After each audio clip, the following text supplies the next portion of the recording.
Bonsoir à tous et chacun. Un plaisir énorme de vous retrouver en face de nous pour le compte de votre émission bi-hebdomadaire Le Rendez-vous.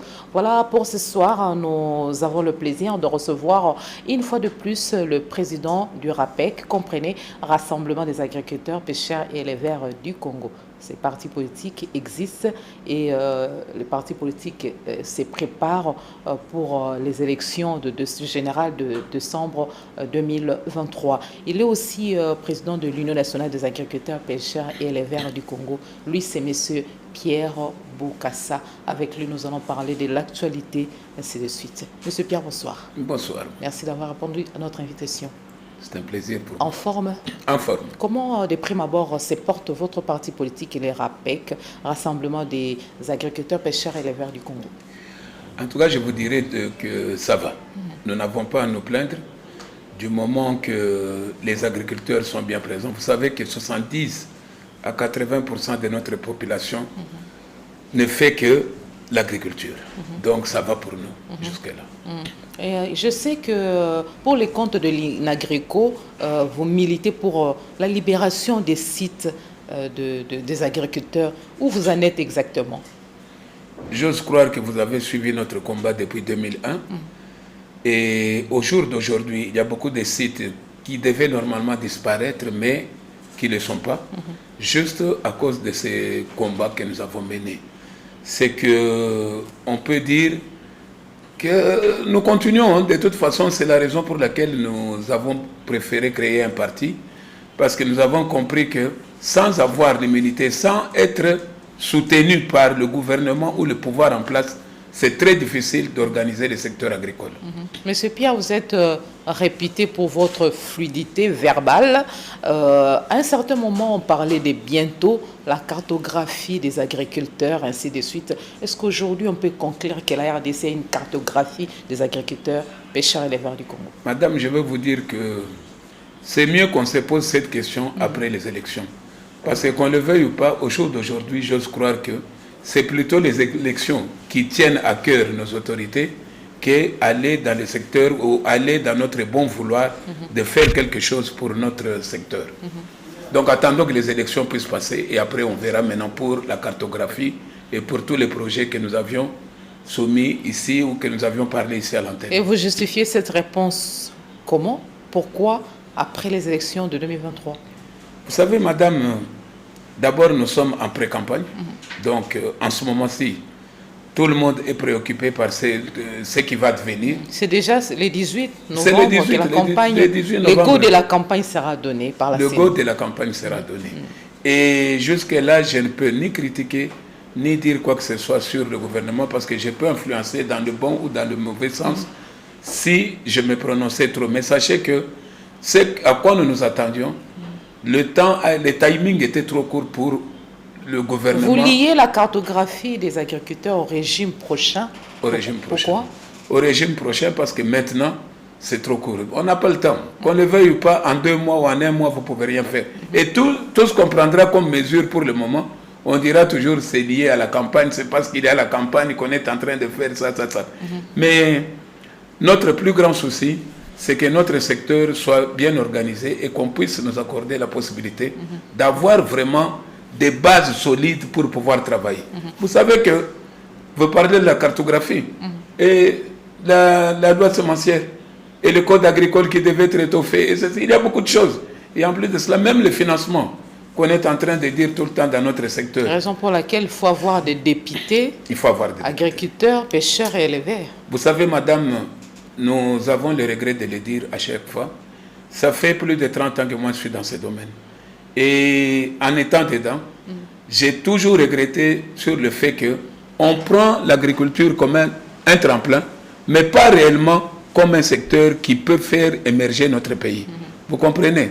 C'est qu'à un moment donné, tous les pays qui sont venus après nous, même au niveau des COMESA, les 22 pays de COMESA, nous n'avons pas vu le Congo faire des progrès dans le domaine, par exemple, de la loi sémencière. C'est vrai qu'il y a beaucoup de bailleurs qui viennent, soi-disant qui viennent nous aider. C'est l'éternel recommencement. Moi, je dis que cette loi-là ne peut se faire qu'en tant que Congolais. Vous savez, il y a beaucoup de paramètres qui font en sorte qu'on n'arrive pas trop à progresser avec nos lois avec le code agricole. Parce que, par exemple, les semences, ça se trouve déjà dans le code agricole. Vous comprenez qu'il n'est pas trop étoffé. Mais il y a une partie ou un paragraphe qui parle des semences. Alors que ce que tout le monde attend, ou bien ce qui se fait à l'extérieur, les semences sont vraiment... On doit faire une loi à part entière, rien que pour les semences. Mais pour cela, pourquoi j'ai dit après les élections? Parce qu'il faudra définir. Est-ce que, en tant que semences, allons-nous le faire au niveau du ministère de la Recherche? Parce que ce sont des recherches, les semences. Ou allons-nous laisser juste essayer de plus amplifier le code agricole? Mais vous êtes aussi à la tête de l'INAGRICO, l'INAGRICO qui existe depuis 2001. Mais qu'est-ce qui fait que toutes ces réalités, toutes ces exigences n'ont pas pu trouver gain de cause? Mais justement, c'est pour ça que je vous dis, tant que nous n'avons pas le pouvoir, parce que tout passe par le Parlement et le ministère. On ne prend pas l'INAGRICO, on ne prend pas RAPEC en considération quand on parle des lois. Les lois sont votées au Parlement. Et en plus de cela, sous le quitus du ministère de l'Agriculture. Vous comprenez?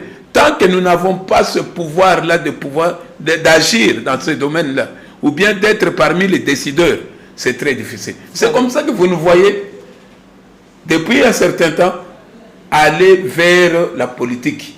Essayer par tous les moyens d'être parmi les décideurs, d'être au Parlement pour parler de l'agriculture et de ce que nous attendons. Les gens viennent de par le monde essayer de nous montrer comment il faut faire. Non, il y a des experts au Congo, il y a des gens qui maîtrisent bien ce secteur. Mais le grand problème, c'est que ceux qui doivent décider, tantôt, on prend le ministre de l'opposition qui va présenter la loi, tantôt c'est le ministre de la majorité. Donc tout ça nous pose des problèmes.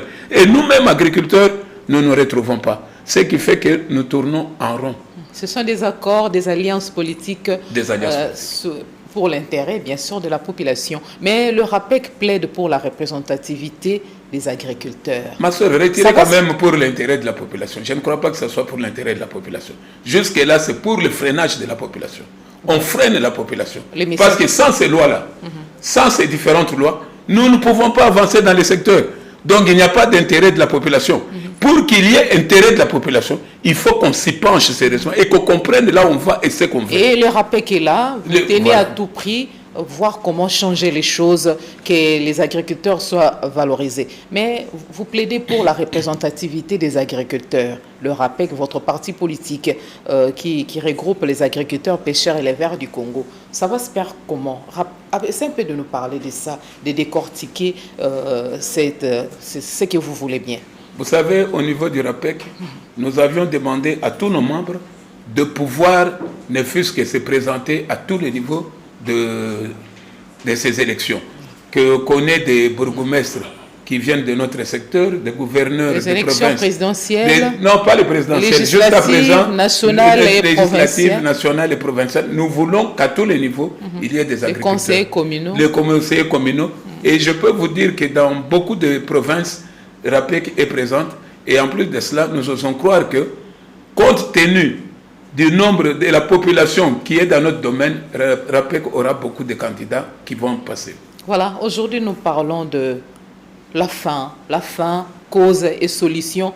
Le RAPEC joue un rôle actif au niveau national en plaidant pour la sédentarisation et la sécurisation des sites agricoles. Les agriculteurs congolais, ils donnent à manger aux Congolais d'abord.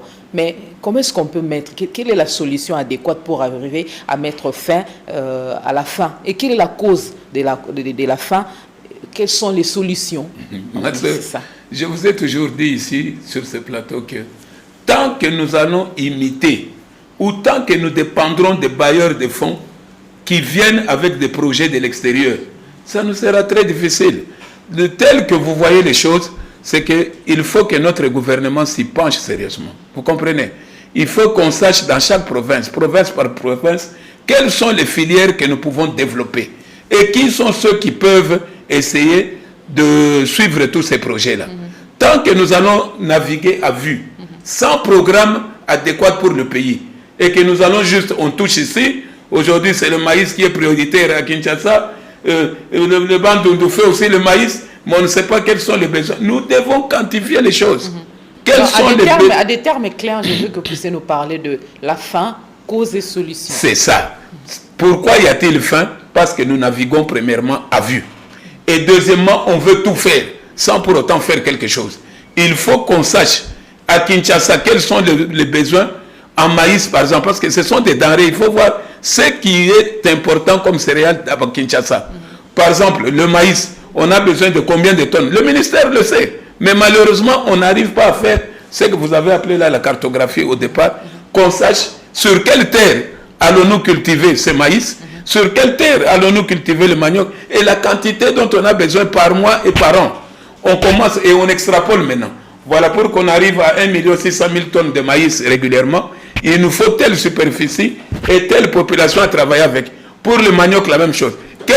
Comment pouvons-nous constituer la réserve stratégique du manioc, maïs et riz pour l'année prochaine et même pour les années antérieures? On doit déjà tout prévoir, quantifier pour aujourd'hui et demain, essayer d'avoir toujours une réserve pour que nous ne puissions pas manquer de quoi manger. À ce moment-là, si on le fait à travers la province, c'est là où on peut voir l'excédent, comment on peut maintenant l'exporter. Mais tant que nous n'avons pas ça, tant que nous ne connaissons pas la quantité même des semences ou des boutures dont on a besoin, et quelles sont aujourd'hui, qu'est-ce que la population congolaise peut consommer, et en plus de cela, en combien de temps? Donc c'est tout ça qu'il faut arriver à bien agencer pour lutter contre la faim. Il faut qu'on aille avec des chiffres. Vous lancez une campagne, c'est bien, félicitations. Dieu est grand, pour une fois, on a vu un ministre lancer la campagne et essayer de suivre ce qu'il fait. Mais il y a quelque chose. Quand vous lancez, dites-nous avec combien avez-vous lancé, les semences que vous avez utilisées, les moyens utilisés, et en fin de campagne, donnez-nous maintenant les résultats que vous avez récoltés. Comme ça, toute la population sait, si on va dans ce sens, on peut aboutir. Mais quand vous lancez, personne ne connaît ce que vous avez mis là-dedans. Et quand vous terminez la campagne, on ne sait pas où est-ce que vous avez, comment vous avez fait. C'est très difficile pour qu'on arrive, parce que chaque année, nous devons changer d'étape et savoir comment évoluer. Parce que ce n'est pas en une année qu'on peut atteindre l'autosuffisance. Mais sauf qu'en allant progressivement, comme disent les Anglais, step by step, on peut y arriver. Mais il nous faut la transparence et que tout le monde joue son rôle, c'est tout. Voilà le rappel que vous plaidez aussi pour la sécurisation et la sédentarisation des sites agricoles qui sont menacés de plus en plus. Où vous en êtes exactement? Vous savez, c'est ce qui nous a poussé à faire aller en politique. Nous ne voulions pas, nous voulions rester des agriculteurs.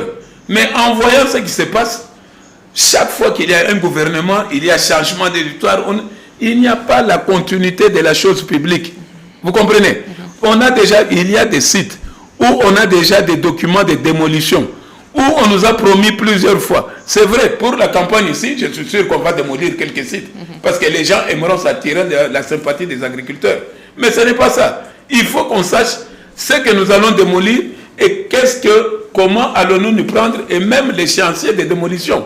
Qu'à tel moment, il y aura tel site qui sera démoli parce qu'il y a construction, et tel site, à ce moment-là, on peut y aller. Je crois que RAPEC a beaucoup milité là-dessus. Sinon, il y aurait beaucoup de sites qui seraient déjà disparus. Et entre-temps, il faut se reconnaître qu'il y a même des maraîchers qui ont fait la prison rien que pour ces sites. C'est ainsi que nous demandons à la population de nous donner l'occasion de pouvoir parler de ces secteurs au Parlement et de pouvoir faire avancer les différentes lois, parce que c'est hyper important. Le Congo restera la poubelle de toute l'Afrique. On va accepter tout ce qui vient de l'extérieur. Mais nous, qu'est-ce qu'on aura envoyé de l'autre côté? Rien du tout.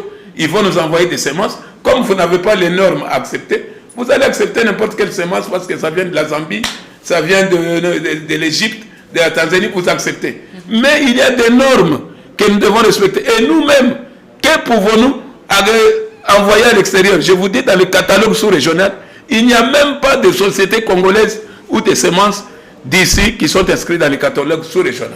Ce qui est regrettable. Le 18 novembre, c'est déjà la campagne électorale. Au niveau de votre parti politique qui regroupe les agriculteurs, pêcheurs et éleveurs du Congo, vous nous donnez à manger. La population a des primes abord besoin de manger, parce qu'on dit qu'une ventre affamée n'a point d'oreille. Mais vous vous préparez comment? Les préparatifs vont bon train pour que vous ne puissiez pas rater cette opportunité des élections générales de décembre 2023. Vous savez, maman, comme je vous ai dit de prime abord, nous ne venons pas à la politique pour aller gagner de l'argent ou pour essayer de faire l'hypocrite, de jouer l'hypocrite. Si nous entrons en politique, c'est surtout parce que nous voyons que nous ne sommes pas écoutés et les gens ne comprennent pas ce que nous, agriculteurs, pêcheurs, éleveurs, voulons. Vous comprenez? C'est que nous n'avons pas à aller distribuer des tricots, des pagnes, ou bien aller utiliser beaucoup d'argent pour essayer de corrompre la masse et comme ça. Non. Ces histoires, on les laisse à ces vieux politiciens, à ces gens qui ont trompé la population depuis très longtemps. Nous prenons pour la vision des agriculteurs. Nous prenons pour que les agriculteurs se prennent en charge. C'est un secteur qui est vraiment négligé. Non, madame. Il vous faut un message captivant. Voilà. Et nous voulons aussi professionnaliser notre domaine. Un agriculteur n'est pas un charlatan. Vous savez que partout au monde, je vais vous dire, depuis 1789, si nous prenons l'exemple, les Français ont été subventionnés. L'agriculture ne se fait pas sur fonds propres. L'agriculture se fait en fonction de ce qu'on a comme terre et des gens qui sont là, et le capital, la facilité d'avoir accès au crédit. Vous comprenez? Mais dans notre pays, nous faisons tout sur fonds propres. Donc nous ne pouvons pas faire de l'agriculture intensive ou extensive. Ça, c'est très difficile, étant donné les moyens qui sont à notre disposition. Vous allez traîner votre message comment? Parce que la population vit dans un calvaire sans précédent depuis Bellirette, ainsi de suite. Nous sommes habitués à accueillir des candidats qui viennent avec quoi dans l'air judiciaire, de vivres, de t-shirts et de moyens financiers, ainsi de suite. Mais vous allez venir avec des arguments, la parole. Vous allez convaincre cette population qui vit le moral en berne, qui est affamée, comment, alors que les candidats sont habitués à prêter quelque chose pour attirer l'attention de la population. Madame, la première des choses, notre combat n'a pas commencé aujourd'hui. C'est que les gens qui vont voter, et ceux que je demande de voter, ils nous connaissent depuis 2001, vous avez dit. Mais moi, je vous dis que ce domaine, c'est depuis 1986 que je suis là-dedans. Et les agriculteurs, vous n'avez pas de moyens conséquents à ce que je sache. Mais voilà. Et là, vous allez faire comment pour atteindre la population de toute la RDC, pays à la dimension d'un continent? D'abord, l'union fait la force. Et en plus de cela, le fait que nous avons un idéal, c'est de faire en sorte que l'agriculture puisse se développer. C'est notre idéal. Faire en sorte qu'on soit unis par l'agriculture. Tous ceux qui touchent à la terre, tous ceux qui touchent aux animaux qui sont utiles à l'homme, nous devons d'abord... Les agriculteurs, les pêcheurs sont unis ou bien vous évoluez d'une manière différente? Non, nous sommes unis. C'est que nous nous connaissons. Au niveau, par exemple, de Kinshasa, même au niveau de l'intérieur, il y a beaucoup qui nous connaissent pour le combat que nous prenons. Faire une classe paysanne ou une classe des agriculteurs. Nous voulons une classe des agriculteurs. Des gens qui ne vivent que de leur travail. Des gens qu'on respecte dans ce pays. Pas à tout moment, il y a des soi-disant je ne sais qui ont le droit de pouvoir chasser les agriculteurs à n'importe où et à n'importe quel moment. Tout est monnayé à Kinshasa. Tout est monnayé à Kinshasa. Alors pourquoi on ne va pas acheter leur conscience? Non. Les agriculteurs, les pêcheurs et les Vous allez acheter aujourd'hui et demain vous allez encore leur donner. Et après-demain, quand vous allez leur prendre les terres, ces gens qui ont mangé les pieds d'aujourd'hui pour les élections, le lendemain, le surlendemain, comment vont-ils vivre? C'est ça la question que tout le monde se posera. Faisons en sorte, et leurs enfants, comment vont-ils étudier? Parce que vous leur donnez les tricots et les pieds d'aujourd'hui. Et ou bien vous leur donnez l'argent. Non, il y a un discours, nous devons tous nous unir autour de notre travail. Voilà. C'est pour ça que moi j'ai dit... Vous allez contacter la population avec quel message idéal? Je vous ai répété et je l'ai dit en résumé, une agriculture forte pour un Congo fort. Voilà ce que nous prenons. Pour qu'on ait un Congo fort, il faut que les gens aient mangé. Même pour aller à la guerre, il faut que les militaires mangent. Pour ne fût-ce que sortir, même avec les gros ventres qu'on voit partout là, ces gens-là mangent parce que je ne peux pas dire... Qu'est-ce qu'il faut faire pour que l'agriculture soit une priorité en République démocratique du Congo? D'abord, mettre les gens qui connaissent ce secteur à leur place. Vous comprenez? Valoriser le secteur. Non, pour valoriser le secteur, il faut mettre les gens qui connaissent le secteur à leur place. Vous comprenez? Parce qu'il y a beaucoup qui ont beaucoup étudié, qui ont terminé les grandes universités, mais qui ne comprennent pas que l'agriculture du Congo ne se fera pas de la même façon que l'agriculture de l'Europe ou bien de l'Amérique. Notre façon de voir les choses, notre façon de pouvoir canaliser nos efforts, diffère des agriculteurs belges et des agriculteurs français. Depuis que nous avons commencé, même à partir de l'indépendance jusqu'à aujourd'hui, nous n'avons jamais été financés, mais nous essayons de tenir. Alors qu'en Europe, je vais vous dire une chose. En 1789, il y avait 80% de Français qui étaient dans le secteur. Mais aujourd'hui, il n'y a plus que 3% qui sont dans les secteurs. 3% qui sont dans les secteurs, mais à qui on donne 50 milliards d'euros pour pouvoir travailler. Mais nous, vous voulez qu'on fasse en sorte que nous puissions nourrir la population congolaise. Mais vous sortez chaque année 2 milliards ou 3 milliards de dollars pour envoyer à l'extérieur, qu'on vous envoie l'impiodi, alors que nous avons des pêcheurs ici qui peuvent aussi faire mieux que les histoires qui viennent de l'étranger. Il faut améliorer les conditions de ces agriculteurs, pêcheurs et éleveurs du Congo. Je prends l'exemple que les agriculteurs, ces agriculteurs qui travaillent sans intrants agricoles, tout ça là, c'est vraiment ça préoccupe. Mais M. Pierre Boukassa, président du RAPEC, Rassemblement des agriculteurs, pêcheurs et éleveurs du Congo, je voudrais savoir des termes clairs et nets. Vous allez faire comment? Vous allez faire comment? Vous allez amener de quel message pour que la population ne se détourne pas de la réalité? Aujourd'hui, l'agriculture est négligée, nous le savons tous. Parce que ne fût-ce que les maïs, nous produisons, la RDC produit les maïs, mais qu'est-ce qui fait que les pays importent les farines de maïs? Mais parce qu'il y a des commissions derrière. Nous avons des lacs où les poissons vieillissent. Nous avons des lacs où les poissons vieillissent. Qu'est-ce qui fait que nous n'arrivons pas à avoir, ne fût-ce que des bateaux de pêche pour pouvoir moderniser notre pêche, ainsi de suite? L'élevage à l'est de la RDC, il y a quand même des élevages. Voir si vous allez dans des coins périphériques de Kinshasa, il y a des bons éleveurs. Mais qu'est-ce qui fait que nous importons des chinchards qui sont mal conservés, expirés, ça arrive ici et ça passe et ça nous cause de maladies, ainsi de suite. Qu'est-ce qu'il faut faire exactement pour que nous puissions nous satisfaire, vivre de ce que nous-mêmes les Congolais, nous produisons? Madame, j'aurais bien voulu, et je vous demanderai la permission, de répondre d'abord en français et de terminer en lingala. Parce que c'est important que les gens comprennent ce que vous venez de demander. Pourquoi? Le pourquoi. Je vais vous dire une chose. C'est d'abord les politiciens. Les politiciens avec l'éternel recommencement. Chaque fois qu'il y a un ministre qu'on nous met, parfois il n'est pas du domaine, ça lui prend 2 à 3 ans pour comprendre réellement là où il est. Moi j'ai vu des ministres me dire, ah enfin, après 3 ans j'ai compris que c'était l'agriculture. Donc ils ne connaissaient même pas l'agriculture. Mais vous voulez qu'on arrive à faire des programmes qui peuvent aider la nation. Et deuxième chose, l'accès au crédit. Donc il n'y a pas de microcrédit ou il n'y a pas la façon d'accéder. Aujourd'hui, on prône que la jeunesse prenne les choses en main, que la jeunesse fasse des projets. Mais pour que la jeunesse fasse, il faut d'abord qu'il s'appuie sur ce que nous on a fait, sur notre expérience, et à partir de là, essayer d'avancer. Vous allez donner à un jeune qui n'a jamais eu même 500 $, dans sa vie, qui se retrouve avec 50 000, 100 000 $. Mais la première chose, et après il ne fera rien.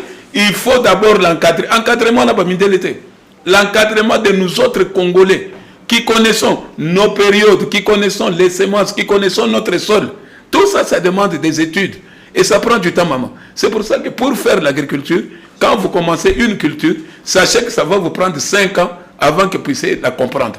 Et comme je vous ai dit au départ, politicien na biso bayebi na bango et le côté baza côté n'importe qui, on dirait que bazui neti joueur ya balle batieli biso ministre de l'agriculture alors kayebi na ye rien bazui tantôt et tous les ministres depuis to bandi batu baza une expertise au moins neti ngabou naza agronome te, mais sauf que na sali 30 ans kaka na kati ya musala wana. Donc je comprends bien biloko pe ba agronome bazo comprendre et peut-être biloko musu nazo comprendre. Et à ce moment-là, je vais m'appuyer sur l'expertise. Il y a un agronome.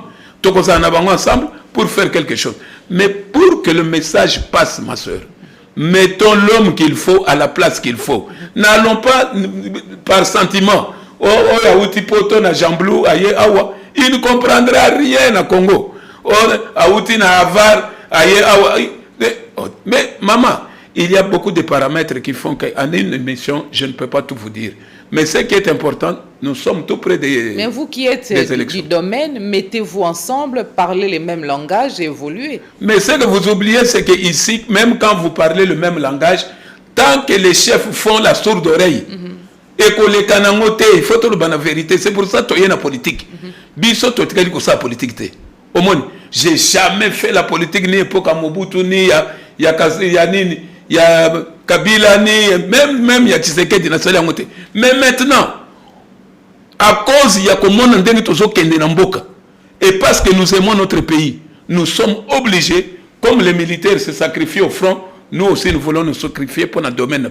Voilà, merci, le message est passé.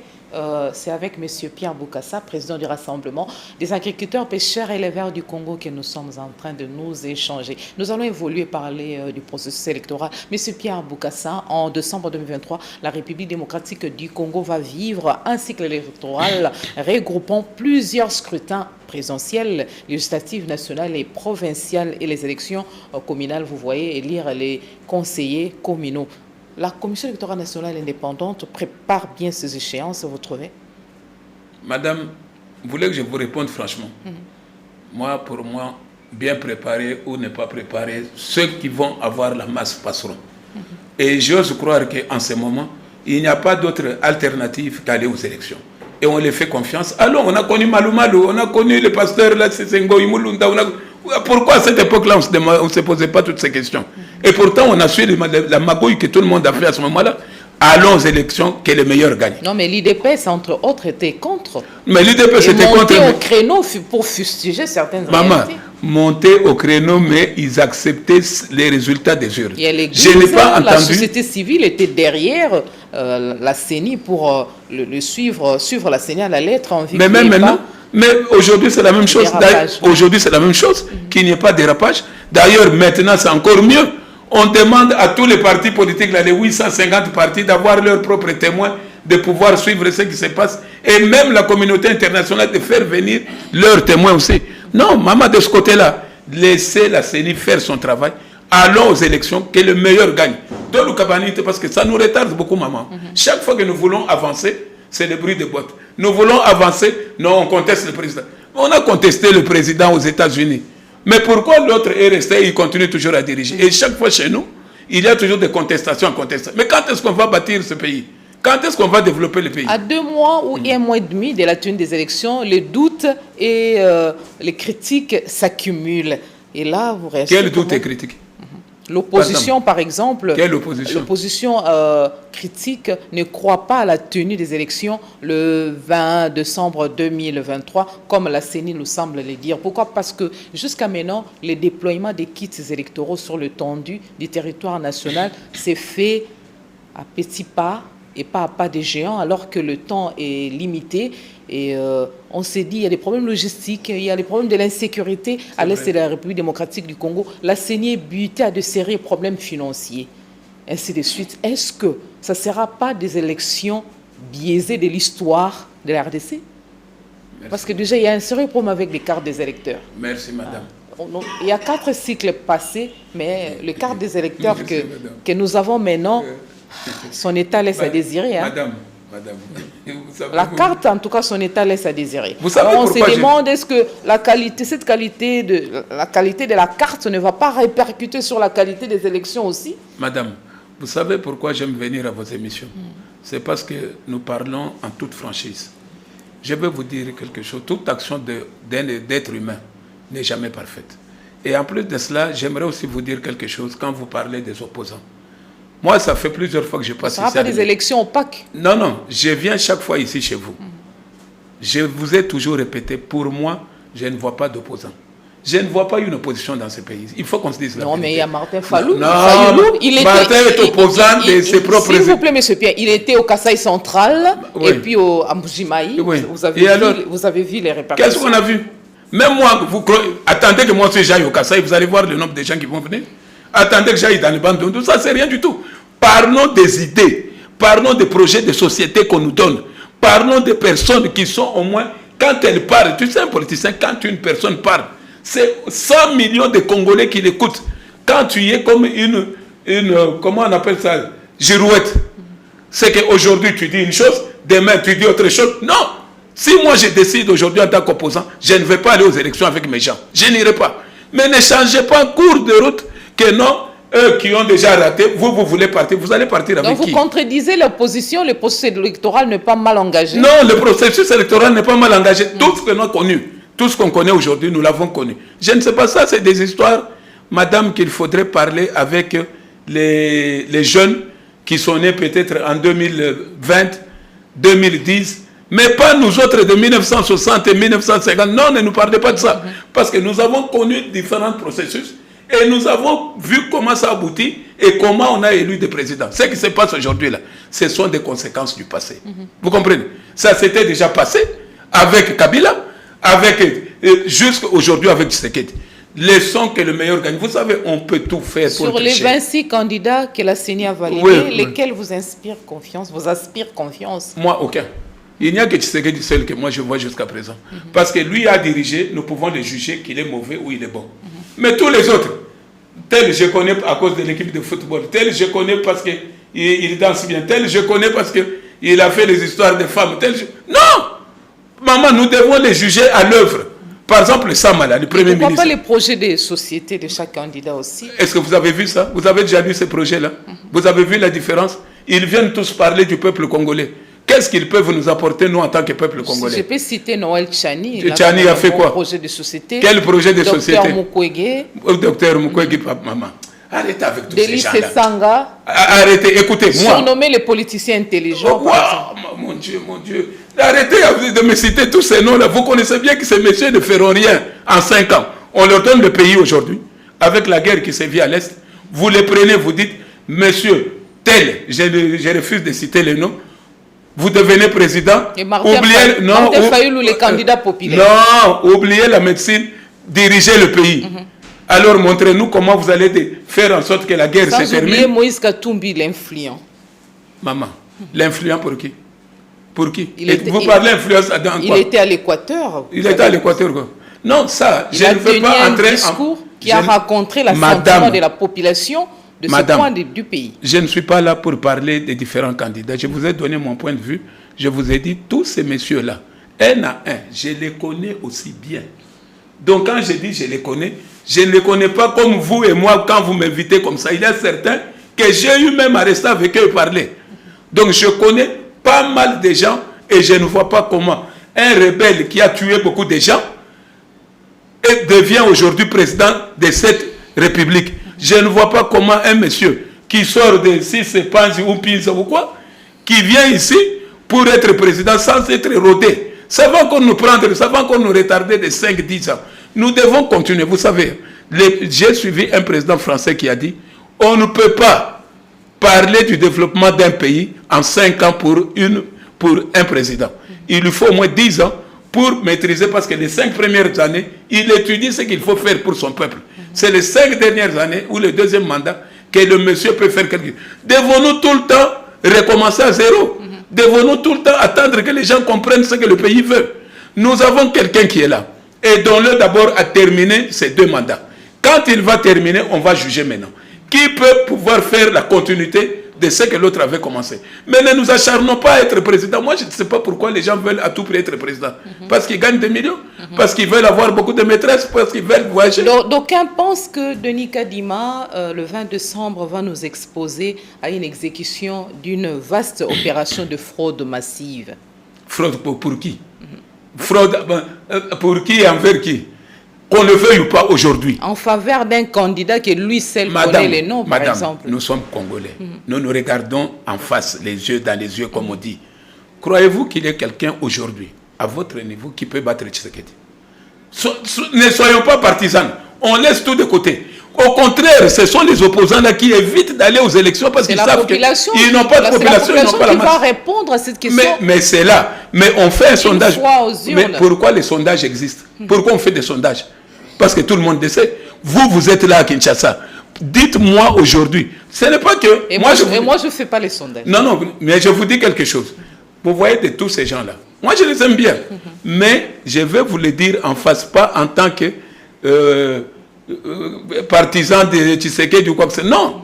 Le grand problème, quand je regarde de tous les candidats, à moins qu'il y ait tricherie pour eux, comme on vient de le faire maintenant, on vient d'accepter la candidature de tout le monde pour satisfaire juste ces messieurs-là pour qu'ils ne parlent pas beaucoup. Non. Il y a des gens qu'on devait normalement refuser leur candidature. Pardon que je termine ce que j'ai envie de vous dire.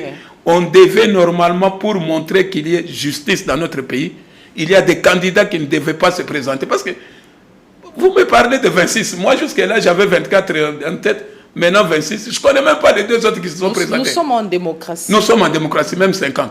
Mais on devait normalement, c'est ce que le président Félix a fait passer comme message. Nous acceptons tout le monde parce que je ne vois pas qui peut me battre parmi ces gens-là. Et aujourd'hui, il faut qu'on se dise la vérité. À moins qu'il y ait un phénomène apocalyptique. Phénomène apocalyptique. Monsieur Pierre Bokassa, mais sinon... aujourd'hui, la population décrit, entre autres, le prix des produits pétroliers, les prix qui est revu à la hausse. En tout cas, ça inquiète les conducteurs de véhicules, surtout qui assurent les transports en commun dans la ville de Kinshasa. Aujourd'hui, le taux du dollar ne fait que prendre de l'ascenseur et ça répercute sur le panier de la ménagère. Ainsi de suite. Nous avons des routes délabrées. À chaque pluie, il y a des immondices, il y a des inondations. À cause de l'absence des caniveaux, nous ne savons pas là où évacuer nos déchets, ainsi de suite. Il y a surpopulation dans la ville de Kinshasa, beaucoup de problèmes urbanistiques, ainsi de suite. Pour ne citer que ces problèmes. Nous n'avons pas de routes et dessertes agricoles dans l'ensemble du territoire national. Vous êtes agriculteur, tout ça là. Quel bilan, quelle cote donnez-vous à ces régimes qui est fait mandat? Madame, est-ce que vous parlez en tant qu'une dame qui parle de sa cuisine ou de sa chambre, ou bien vous parlez d'un pays? C'est un pays. Parce que si c'est la chambre et la cuisine, tu vas dire non, nous parlons d'un pays. En 3 ans, parce que les 2 premières années, c'était pratiquement des années où on était à cheval avec le gouvernement passé. Je vais vous dire une chose. Est-ce que vous pouvez demander au gouverneur de la ville de Kinshasa combien de kilomètres de route y avait-il quand Kabila est parti du pouvoir et combien on en a aujourd'hui? Ça, c'est la première des choses. En tant que journaliste, je vous le permets. Et alors, appelez-moi pour me dire, voilà ce que M. Félix a fait en 3 ans. Il n'a pas pu réaliser telle route. Est-ce que vous savez Elenguesse? Vous connaissez Elenguesse, la route? Vous connaissez Bongolo? Vous connaissez la route qu'on est en train de faire à Matadimayo? Il y a beaucoup de routes, ma soeur. Sauf que le pays est trop grand, qu'il faut du temps. Il faut du temps et il faut y aller mollo, mollo. Vous ne pouvez pas tout demander en un jour. Par exemple, pour le carburant, essayez un peu, vous qui êtes en contact avec le monde extérieur. Aujourd'hui, le monde est un village. On ne peut plus tromper. Tapez tout simplement le prix du carburant France, le prix du carburant Nigeria. Là, on produit même le carburant Nigeria. Le prix du carburant Congo-Brazzaville. Et le taux du dollar? Et le taux du dollar aussi. Demandez comment ça évolue. En France, il y a eu même des grèves et il y a eu même des marches à cause de ça. Ce n'est pas une histoire, un phénomène congolais. C'est à travers le monde. Le prix a augmenté et nous ne pouvons pas, nous qui ne produisons pas, essayer de faire comme si nous, on voulait... Quand on veut tout le temps subventionner, cacher la réalité, à un moment donné, vous serez obligé que cette réalité soit connue de tout le monde. Et vous dites quoi par rapport à l'exécution du projet de développement de 145 territoires? Nous avons, selon les informations à notre disposition, les chefs de l'État est même réclamé dans le Grand Bandundu où la population tient mort du cul à aller voir l'exécution de ce projet qui traîne le pied. Voilà. Merci beaucoup. Vous connaissez Makobola? C'est Makobola et Tokasa ou bien dans le Bandundu? C'est dans le Bandundu, non? On est en train de mettre le courant. Vous n'avez pas suivi, c'est toujours avec les 145. Les écoles qu'on construit là-bas, c'est toujours avec les 145. Les produits agricoles, même quand vous parlez des activités agricoles ici, c'est basé pour le Bandundu. Qu'est-ce que vous voulez qu'on fasse de plus? Les gens veulent le pain, le beurre et l'argent du beurre le même jour. Il faut prendre du temps, ma soeur. Il faut, d'ailleurs, lui, même le président Félix, même s'il était réélu, il n'arrivera pas à terminer tous les projets auxquels nous aspirons. Il faudra que ce soit un autre qui vienne pour la continuité. Vous comprenez, ma soeur? Donc, ne tenez pas tellement rigueur qu'en 3 ans, il ait fait ça. Mais en 3 ans, ce qu'il a fait, c'est 32 ans de Mobutu, c'est 18 ans de Kabila, 50 ans. Essayez de voir un peu ce qu'il a fait en 32 ans, ce que Mobutu a fait en 32 ans, et Kabila mettait les 2 50, et voyez ce que lui a fait en 3 ans. Voilà, vous verrez qu'il a beaucoup travaillé. Nous allons évoluer, M. Pierre Bokassa. Merci pour cet éclairage. Un sommet de la SADC sur le déploiement de forces militaires en République démocratique du Congo s'est tenu, si j'ai bonne mémoire, c'était le 4 novembre 2023. C'était le sommet des chefs d'État de la communauté de développement de l'Afrique australe SADC qui s'est ouvert le samedi 4 novembre à Luanda, capitale angolaise. La rencontre vise, entre autres, à faire avancer sur les dossiers de déploiement de la force militaire attendue prochainement en République démocratique du Congo. Vous pensez que cette rencontre va aboutir à des résolutions qui puissent satisfaire Kinshasa? Madame, en tant que Congolais, j'ai honte. Parce qu'on a une armée forte qui est comptée parmi la 11e armée de l'Afrique sur les 54 pays. Même le Rwanda là est 17e, nous sommes 11e, si pas 9e aujourd'hui. Pourquoi devons-nous toujours faire recours aux militaires de SADC et ça que si c'est quoi là? Pour compléter ma question, trois pays de la région se sont annoncés comme contributeurs de troupes. L'Afrique du Sud, les Malawi et la Tanzanie. Le Malawi est 40e parmi les forces africaines et même la Tanzanie. Le grand problème, c'est qu'il faudrait que le président accepte qu'on reste seulement avec nos militaires. S'ils vont tous nous tuer, qu'ils nous tuent. Vous comprenez? Avec la conscientisation du peuple congolais, vous savez que nous tous là, nous sommes des réservistes. On est des réservistes pour notre armée. Ce n'est pas le chef de l'État qui est allé solliciter la présence de ces troupes. Mais qu'on refuse, de pouvoir ramener la paix en RDC à quelques moments, à quelques semaines de la tenue des élections. Maman, je vous dis une chose. Si moi j'étais chef de l'État, je refuserais même les troupes des Américains venir au Congo. Je refuserais. Nous allons nous battre. On est 100 millions de la population congolaise. Battons-nous. Regardez ce que font les Ouazanèdes. Si on essaie seulement de les appuyer en armes, en logistique, ces gens-là, et avec nos militaires, et même avec nous, la population, nous n'allons plus avoir de guerre à l'Est. Les Ouazanèdes ne sont pas infiltrés, vous pensez? Qu'ils soient infiltrés ou pas, ils nous ont prouvé qu'ils sont capables de faire quelque chose à l'Est. Donc c'est un peu ça. La force de SADC, là, qu'on la refuse, maman, c'est comme la MONUSCO qui les parte. Les pays vont aller aux élections comment avec la détérioration de la situation sécuritaire et humanitaire à l'Est? Quelle détérioration? Est-ce que vous savez, à l'époque de Mobutu, vous ne saviez pas qu'il y avait aussi cette guerre au niveau de Lubumbashi, du Katanga? Et le Katanga, Folesi était même presque tombé. Vous avez oublié qu'on était parti aux élections. Et Kabila, avec lui, 2013, nous avons eu des problèmes à l'Est aussi, avec toujours les mêmes M23. Ils essayent de nous distraire, madame. Tant qu'on va nous distraire avec ces bruits de bottes, nous n'allons pas construire notre pays. Une fois pour toutes, acceptons la mort de toute la population. Chassons, mettons à la porte tous ces militaires, tous ces gens qui veulent nous aider, qu'ils soient en dehors de nos frontières, et qu'ils nous observent soit mourir, soit nous battre. Nous avons la conviction que le peuple congolais peut se libérer seul. C'est une des choses que moi je condamne beaucoup mon gouvernement.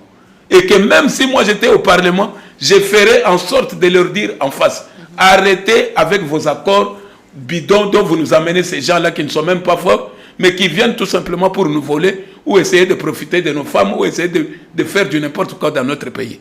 Battons-nous. Nous avons plus de 150 000 hommes.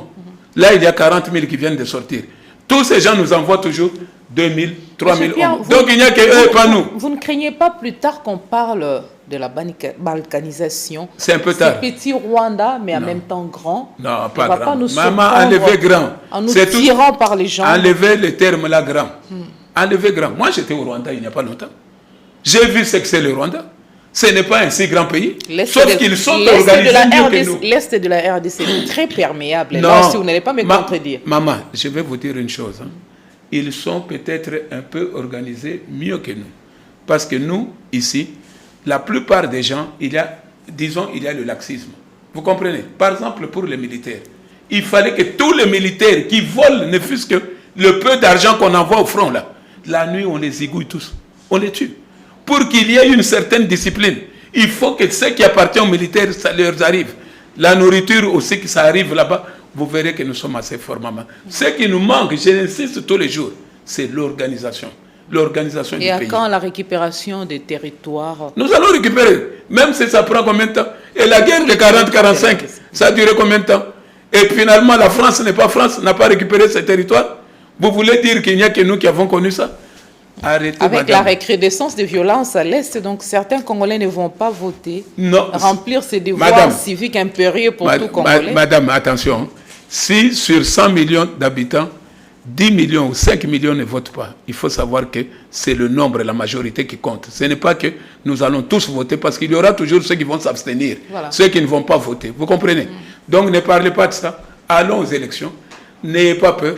Terminons ça et voyons que le meilleur gagne. Voilà les minutes imparties à cette émission. Nous avons épuisé les minutes imparties à cette émission. Monsieur Pierre Boukassa, président du Rassemblement des agriculteurs, pêcheurs et éleveurs du Congo, un message particulier.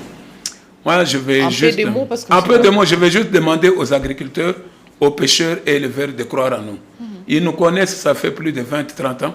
Je crois qu'en 20-30 ans, on a fait du chemin. Nous nous sommes battus pour sécuriser leur terrain, pour essayer à ce qu'on suive ce qu'ils sont en train de faire. Voilà. Faites-nous confiance, qu'on arrive au Parlement et qu'on parle pour vous et qu'on leur dise quelle est la place de l'agriculteur au niveau ou au sein de notre pays. Vous, fidèles téléspectateurs, nous vous remercions amplement de nous avoir suivis avec beaucoup d'attention et intérêt. La rediffusion de cette émission, c'est le samedi à 11h, heure de Kinshasa. Nous comptons vous retrouver très prochainement pour un autre numéro de votre émission bi-hebdomadaire, Le Rendez-vous. Une très belle soirée à tous et chacun.